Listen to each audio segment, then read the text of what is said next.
Holger Neubauer. I'm the preacher at the Church of Christ at Lakeshore in South Haven, Michigan, where we meet at the corner of County Road 380 and M140. We meet every Sunday morning at 11 a.m. and we consider our assemblies essential. So we're not going to close even by government mandate. And so if you're in the area, we ask you to consider us and to assemble with us as we have a fulfilled view of the kingdom and we teach kingdom values to the members. Tonight, I want to talk to you about a common objection to those of us who believe that the coming of the Lord, the second and final coming of Jesus, took place at the fall of the temple, when the resurrection, which was synchronous, also took place. And that's what I contend as to what the Bible actually teaches. Well, those who object to our teachings many times bring up 2 Timothy chapter 2 and verse 17 and the mention of two men by the name of Hymenaeus and Philetus, who taught the resurrection was past already. And so it's assumed that their doctrine is like our doctrine, and mine in particular, because I believe the resurrection, the general resurrection of the dead, took place at the fall of the temple. Well, isn't it the case, someone might ask, that you simply believe what they believe? Well, Hymenaeus and Philetus were wrong on the timing of the resurrection. And the reason that the Apostle Paul has to deal with them in the way that he did is because they were Judaizers, denying the fact that the temple actually would be destroyed and that Jesus would return. And so they came up with a doctrine in order to allow them to teach their Jewish principles, which we'll prove as we get into the study of this particular matter tonight. But first of all, we want to simply consider some things about Hymenaeus and Philetus. First of all, it must have been a reasonable thing to believe that the resurrection took place in the first century, or no one would have believed it when it was taught. Now, if the common view of resurrection that's in the world today was in the first century church, that the resurrection would take place at the end of the planet, where bodies would be reconstituted and then raised, and everything would take place in the twinkling of an eye, we would ask how Hymenaeus and Philetus, who were prominent false teachers of the day, ever would have been listened to anyone. They would have been dismissed as crackpots, individuals who didn't have any idea of what they were speaking about. And yet, when Paul deals with false doctrine, he often does not name the false teachers by name. He deals with many false teachings. The Colossian heresy, those he was dealing with at Philippi are not named, but these men are named. Why? Because they are prominent false teachers who taught that the resurrection was past already. And they were influencing individuals. So it must have been a reasonable thing that the resurrection was invisible, or they would not have influenced individuals. It must have been a reasonable thing that the resurrection would take place in the first century, or they couldn't have influenced individuals. And it must have been a reasonable thing that the resurrection did not mean the end of the physical world, or no one would have believed what they were believing. Well, Hymenaeus and Philetus were individuals who had not rightly divided the word. In 2 Timothy 2 and verse 15, Paul would write to the young preacher, and he would say, "Be diligent to present yourself approved to God, a worker who does not need to be ashamed, rightly dividing the word of truth." Well, Hymenaeus and Philetus had not rightly divided the word of truth.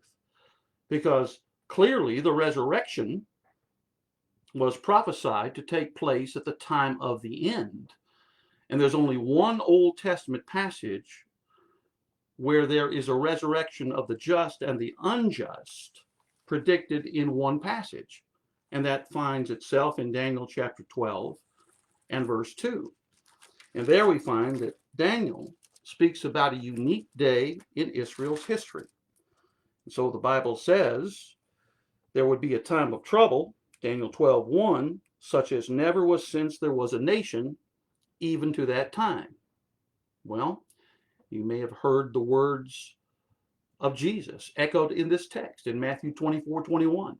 So then there shall be great tribulation, such as was not since the beginning of the world to this time, no, nor shall ever be. So Daniel speaks about the unique time of trouble. Jesus speaks about the unique time of trouble, but Daniel puts the resurrection at the end of that unique time of trouble.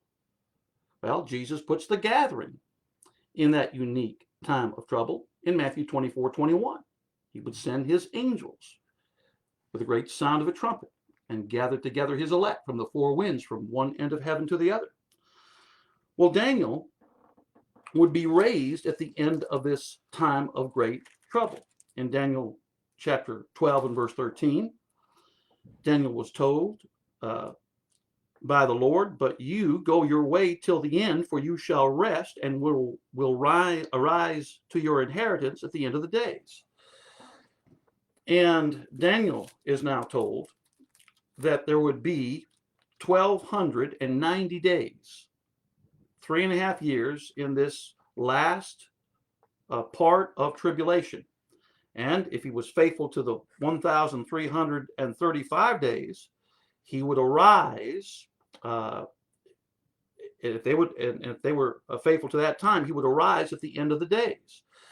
So he didn't know the day and the hour, but he knew in the last 3.5 year period of Jewish history, at the end of that time, there would be a resurrection of the just and the unjust, and Daniel would rise again. Well, where were Daniel and the Old Testament saints? They were in Hades. They would rise to be with the Lord in heaven at the end of the days. That's how Martha knew that there would be a resurrection at the last day, not from Jesus, from Daniel. So Daniel predicts that the resurrection will take place at the time of abomination, of desolation. Daniel chapter 12 and verse 11.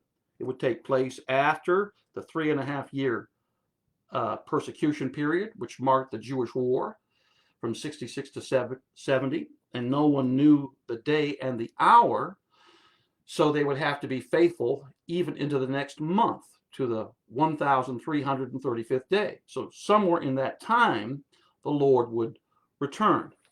Well, Jesus and Daniel were speaking about the same event in Matthew 24:31 and Daniel chapter 12 and verse 2. And when Jesus said in John 5:28 and 29, marvel not at this, the hour is coming, all in the graves shall hear his voice. They that have done good shall come forward to the resurrection of life.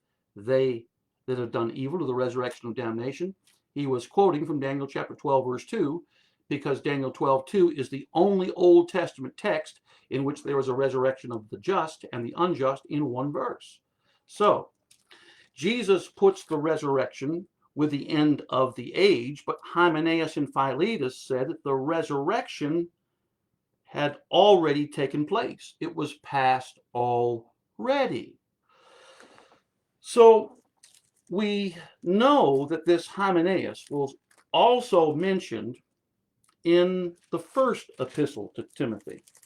And we find that Timothy is in Ephesus in 1 Timothy chapter 1, as Paul leaves Timothy in Ephesus, and he gives him a charge that they would teach no other doctrine while he was there. So he has to preach the word. 2 Timothy chapter 4, 1 and 2, and reprove and exhort with all long suffering and doctrine. So Timothy is at Ephesus, and Hymenaeus and Philetus affirmed the resurrection was past already, and they had strayed concerning the truth. 2 Timothy 2:18. Well, in 1 Timothy chapter 1, we find that Hymenaeus is mentioned again, verse 20, along with Alexander. And Timothy mentions individuals who have strayed from the faith. 1 Timothy chapter 1 and verse 6, exactly the same word that Paul uses in the second letter to describe the teachings of Hymenaeus and Philetus. Well, it's interesting in 1 Timothy 1 and verse 6, at Ephesus, as Paul writes to Timothy, he speaks about these individuals desiring to be teachers of the law, understanding neither what they say nor the things which they affirm. And Paul says, we know that the law is good if one uses it lawfully. So here are individuals arising, desiring to be teachers of the law. These are the Judaizers. Now, Paul said the law is good if you use it lawfully. Well, what purpose did the law have? Well, Paul says in 1 Timothy chapter 1, verse 9, knowing this, that the law is not made for a righteous person, but for the lawless and insubordinate, for the ungodly and for sinners. You see, the law could condemn, but it could not save. That's how the law should have been used until the temple fell. Yes, the Jews followed the law. That's proven by Acts chapter 21. Paul participates with the animal sacrifices at the behest of James and the elders of the Jerusalem church to demonstrate to the thousands of Jews who believed, who were also zealous about the law, that Paul did not teach what they had heard he taught. What had they heard? Well, there was a rumor that Paul taught the Jews among the Gentiles not to circumcise their children nor keep the law. He demonstrated that was false. He taught the Jews to keep the law, but not for salvation, to teach it and to keep it like any national civil law should be kept. And for the Jews, the law of Moses was also their national civil law. And so that law could condemn them if they violated it, but it could not save them. In the very way that national civil law still today can condemn us, but it can't save us. If someone goes through a school zone at 12 p.m. at 100 miles an hour, though there's a crossing guard there who says, with a sign that says 20 miles an hour, 15 miles an hour, and he's waving down that car, I guarantee that individual, if he's caught, is in big trouble. Well, can a Christian violate civil law because he's justified by God? Well, no. 1 Peter 2:13. The Bible says to submit yourself to every ordinance of man for the Lord's sake. And so we obey the civil authorities. So the civil authority law can condemn us, but it can't save us. That is exactly the way the Jews dealt with the law in the first century. Now, what the Judaizers wanted to do is to bring the Gentiles under the law. That's what Acts 15 is all about. Certain men came from Judea saying that you must be circumcised or you cannot be saved. And in Acts chapter 15, he's not saying to the Jews who are already circumcised, you must be circumcised. They are speaking to the Gentiles. And so the discussion is whether or not the Gentiles have to be circumcised, which they did not have to be for salvation. You see, Galatians chapter 2 is all about the matter of the Gentiles and their relationship to the law. The Gentiles are not under the law, never were under the law. The Judaizers wanted the Gentiles to come under the law, follow the law as they followed the law. But Paul preached the law-free gospel to them. So in Galatians chapter 2 and verse 3, Titus, being a Greek, was not compelled to be circumcised. He was a Greek. He was never under the law. He's not compelled to be circumcised. But he's at Jerusalem. But remember Timothy, whose mother was a Jew, and if he was practicing Judaism, he should have been circumcised. And so Paul takes him and he is circumcised. Him because of the Jews at Lystra in Acts chapter 16. And so we find Paul dealing with Timothy, who has a Jewish background, in a different way than Titus, who doesn't have a Jewish background, you see. So circumcision wasn't a part of what the Gentiles were obligated to do. And that's what Acts 15 is all about. And so Paul and Barnabas, they go to Jerusalem, they have the conference, and a letter is sent out that we gave no such commandment. And they wrote to the Gentiles in Acts chapter 15. And so it is about Jew-Gentile relations. Well, the Judaizers want the Gentiles to come under the law. So if they come up with a doctrine that allows Jerusalem to stand, and the temple to stand, and the law to remain, then they can win over the minds of the Jewish Christians, affirming that these Gentiles must come under the law, and that the law system would remain. And so they came up with the doctrine the resurrection is past already. Well, Jesus placed the resurrection with the fall of the temple, proven by Matthew 24, verse 31. So these false teachers would have had to point to some event and to say, aha, this is the sign, therefore the resurrection has taken place. So we ask ourselves the question, is there anything in the New Testament about some event perhaps taking place that the Judaizers could have used to their advantage in order to teach that the resurrection was past already, and also that the day of the Lord had arrived? Well, in fact, there is. In Acts chapter 18 and verse 2, we find the Bible recording how Aquila and Priscilla, who were tent makers, who worked with Paul, had recently come from Rome because Claudius had commanded all the Jews to depart from Rome. Well, Claudius came to power in about 41 AD. He ruled Rome as Caesar until 54 AD. He was poisoned by Nero, and then Nero was the Caesar from 54 to 68. Claudius forbade the Jews to assemble in the synagogue. And so this ushered in a kind of persecution against them, and the Jews left Rome.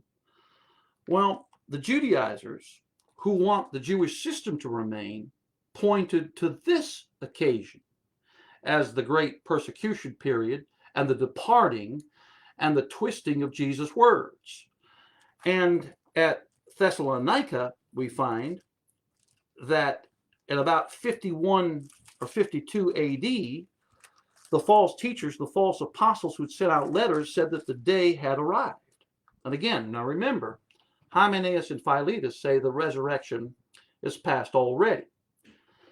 And at Thessalonica, they said the day had arrived, the day had come. Listen to what Paul says when he speaks about the gathering together to him, which is resurrection, and the coming of the Lord, which are synchronous events. 2 Thessalonians 2, verse 1. Now, brethren, concerning the coming of our Lord Jesus Christ and our gathering together to him, we ask you. The gathering took place in Matthew 24, 31. The coming of the Lord is Matthew 24 and verse 27, the parousia. All right? And of course, this is written in 52 AD. And yet, there are false apostles here that say the day had already arrived. Listen carefully to verse 2. Not to be soon shaken in mind or troubled, either by spirit or by word or by letter, as if from us, as though the day of Christ had come. So again, Hymenaeus and Philetus said the resurrection is past already. Here the false teachers said the day had come. Now Paul says, don't be shaken by spirit or by word or by letter as if from us. Paul is an apostle. Don't let any false apostle tell you the resurrection is past already and the day had arrived. Don't let them tell you that because there had to be a great falling away first in order that the man of sin would be revealed. Well, the Judaizers are going to argue that it's Rome that has the man of sin, exactly the thing that the futurists think today. No, the man of sin is sitting in the temple of God. The Roman Caesars are not in the temple of God. The high priest is in the temple of God. He's causing the persecution that the Thessalonians are in. The Jews troubled them in Acts chapter 17. And so that man has to be revealed by the coming of the Lord. And so they are Judaizers. They are false apostles. Now, the false apostles are mentioned in 2 Corinthians 11, verse 13. It's the same group of individuals. And they come from a Jewish base, Paul says in 2 Corinthians 11, verse 22. Are they Hebrews? So am I. Are they Israelites? So am I. Are they the seed of Abraham? So am I. It's one group of false teachers, one group of false apostles. And you remember, Paul left Timothy at Ephesus to contend with the brethren there to make sure that no other doctrine was taught. Well, Hymenaeus is with Philetus in 2 Timothy 2 and 17, but he's with Alexander in 1 Timothy 1, 19 and 20, and he is of the ilk of the false teachers, the Judaizers, that also said the day had already arrived. The coming of the Lord has already taken place. The resurrection has already taken place. And you see, in Revelation chapter 2 and verse 2, we find that the church at Ephesus had a trial for the false apostles, for those who claim to be apostles and are not. They had found them liars, so they put them to the test. And of course, apostles could perform certain miracles. The apostles would have a consistent doctrine. The Judaizers did not. So they were found to be false apostles at Ephesus. Well, Timothy's at Ephesus, 1 Timothy 1. Hymenaeus and Alexander are the false apostles. Hymenaeus and Philetus are the false apostles of 2 Timothy 2, 17 and 18. And they are Judaizers. Again, what's the motivation of a Judaizer? To keep the law being practiced into perpetuity, to believe that the temple system would remain, and that Jesus' words were denied.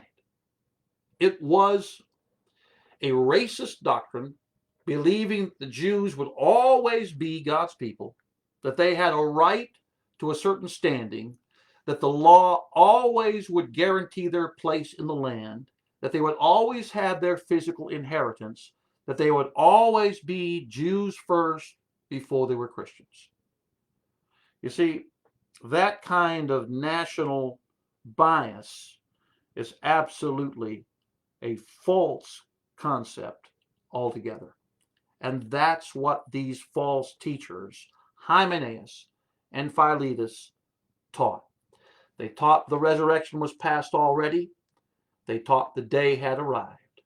The coming of the Lord had already taken place. The resurrection had already taken place. But no, the end had not yet come. The end would come when every stone was thrown down, that the true Christians would have to leave the land, leave their inheritance, and knowing that those things were coming to an end. Well, I hope this study helps you some. I hope that it gives perhaps a little bit of clarity as to what Hymenaeus and Philetus were actually saying. And I hope that you also understand that the argument that sometimes is made against us, who believe that Jesus returned in the fall of the temple and the resurrection took place then, is actually turned on them, because they're the ones that deny the timing of the resurrection.